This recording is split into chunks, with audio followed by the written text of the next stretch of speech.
ئەمڕۆ ڕۆژێکی مێژوویە یەکێتی نیشتیمانی کوردستان و بزوتنەوەی گۆڕان دوو هێزە گەورەکەی باشووری کوردستان ئەو دوو هێزەی لە ڕابردوو زۆرترین هەوراز و نشێویان بێکەوە بڕیوە.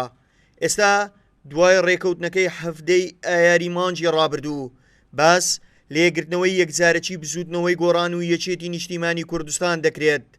ئەندامێکی ژووری پەیوەندی سیاسیەکانی بزوتنەوەی گۆڕان دەڵێت مژدەی خۆش بەڕێوەیە بۆ یەکگرتنەوەی یەکێتی و گۆڕان. دیدی ئێمە لەگەڵ یەکێتی نیشتیمانی کوردستان دیدی هاوبەشە، بۆیە ئەمە بابەتی یەکگرتنەوە لەگەڵ یەکێتی نیشتیمانی کوردستان لەگەڵ ئەو هێزانەی کە هێزی خواستی دیموکراتی و بە سیستەمکردنی دام دەستگاکانی حکوومەتی هەرێمی کوردستان بەکارێکی دوور نابین. ئەوەی کە لە هەردوو سەرکردایەتی بەدی دەکرێت جددیەتە، بۆیە چاوەڕوان دەکرێت ئەو جددیەتە ڕەنگداتەوە لە جێبەجێکردنی و کاتێک کە بە جددی جێبەجێ دەکرێت دەتوانین بڵێن لە کاتێکی نزیک مژدەی گەورە بدرێتە هاوڵاتیانی کوردستان.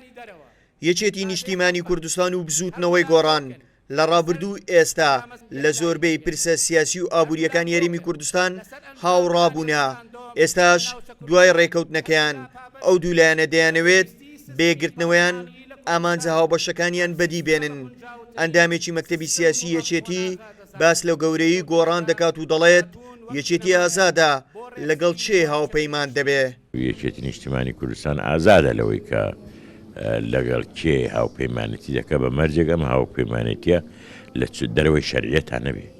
گۆڕان لایەنێکی شەرعیە و لە ناو هەرێمی کوردستانە و انتخاباتی کردی و یەک لەسەر چواری کورسیەکانی پەرلەمانی هەیە و پاشە شتێک بە ڕێگرە. یەکێتی نیشتیمانی کوردستان و بزوتنەوەی گۆڕان لەم دوو ڕۆژەدا هەر لایەکیان 6 ئەندامەکەی خۆی بۆ سەرکردایەتی ئەوبەش دیاری کردووە کە لە کەسانی یەکەمی ئەو دوو حزبە پێکهاتوون. وا چاوەڕوان دەکرێت لە نزیکترین کاتدا دەست بە کۆبوونەوەکانیان بکەن. دەنگدەران و لایەنگرانی یەکێتی و گۆڕانیش دوای سەرکەوتنی ڕێکەوتنەکەیان چاوەڕوانی یەکگرتنەوەی یەکجارەکی لە حزبەکانیان دەکەن.